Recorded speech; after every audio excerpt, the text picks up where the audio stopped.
पुरानी किताबों का मेरा शौक मुझे अक्सर शहर के कोनों में छिपी किताबों की दुकानों तक खींच लाता था। उस दिन भी मैं ऐसे ही एक दुकान में भटक रहा था। दुकान की दीवारें किताबों के वजन से झुकी हुई थीं और किताबों की गंध हवा में तैर रही थी। तभी मेरी नज़र एक धूल से ढकी चमड़े की जिल्द वाली पुरानी डायरी पर पड़ी। किसी अजीब आकर्षण से बंधा मैंने वह डायरी उठा ली।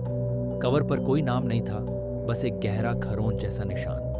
अंदर के पन्ने पुराने थे लेकिन अक्षर साफ थे। पहले पन्ने पर लिखा था, अगर तुमने ये डायरी खोली है तो अब इसे पूरा पढ़े बिना मत छोड़ना।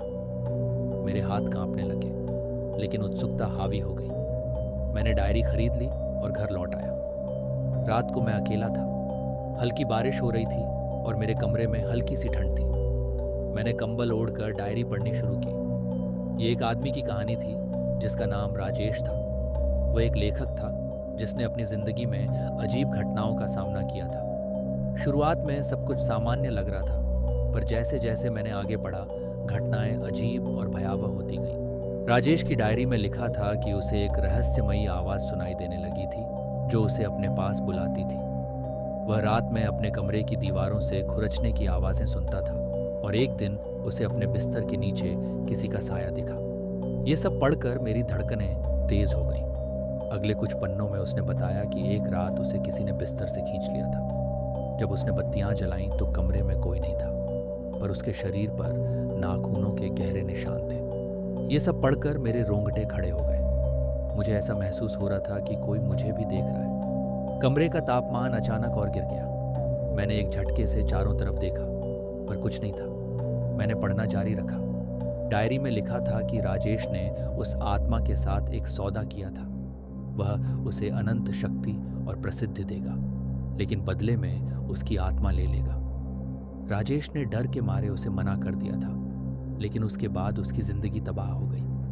हर रात आत्मा उसे सताने लगी और आखिरकार वह मानसिक रूप से टूट गया। डायरी के अंतिम पन्नों में राजेश ने लिखा था कि आत्मा ने उसे चेतावनी दी थी, अगर कोई मेरी डायरी पढ़ेगा तो मैं लौट आऊंगा। मैंने घबराकर डायरी बंद कर दी।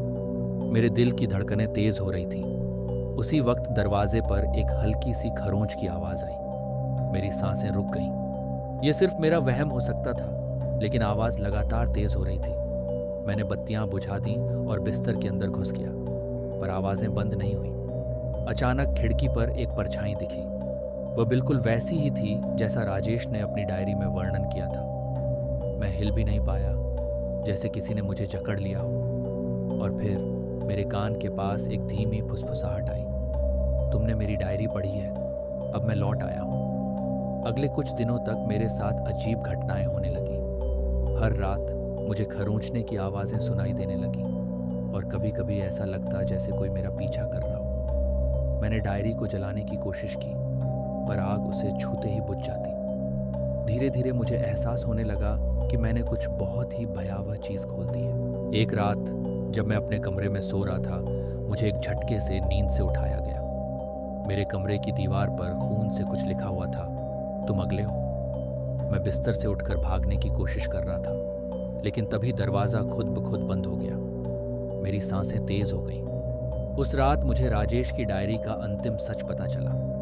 वह आत्मा सिर्फ डायरी के जरिए नहीं लौट रही थी, बल्कि जो भी डायरी को पढ़ता उसकी आत्मा को अपने साथ खींच लेती थी। मैंने खुद को बचाने की बहुत कोशिश की, लेकिन वह आत्मा अब मेरी जिंदगी का हिस्सा बन चुकी थी। उस आखिरी रात को मैंने उसे देखा, एक धुंधली सी परछाई जो धीरे धीरे मेरे करीब आ रही थी। मैंने चीखने की कोशिश की, पर मेरी आवाज़ नहीं निकली। और फिर मेरी आंखों के सामने अंधेरा छा गया। इस कहानी के अंत में मुख्य पात्र की मृत्यु हो जाती है और आत्मा अब किसी और का शिकार ढूंढने के लिए वापस लौट आती है। अगर आपको ये कहानी पसंद आई तो मिडनाइट चिल्स को सब्सक्राइब करना ना भूलें। आपके एक सब्सक्राइब से हमें और भी खौफनाक कहानियां लाने की हिम्मत मिलती है। कमेंट्स में बताएं कि आप अगली कहानी किस बारे में सुनना चाहेंगे। और हाँ, अगली बार जब आप कोई पुरानी किताब उठाएं, ध्यान रखें, कुछ कहानियां कभी खत्म नहीं होती। मिलते हैं अगले खौफनाक सफ़र पर, सिर्फ मिडनाइट चिल्स पर।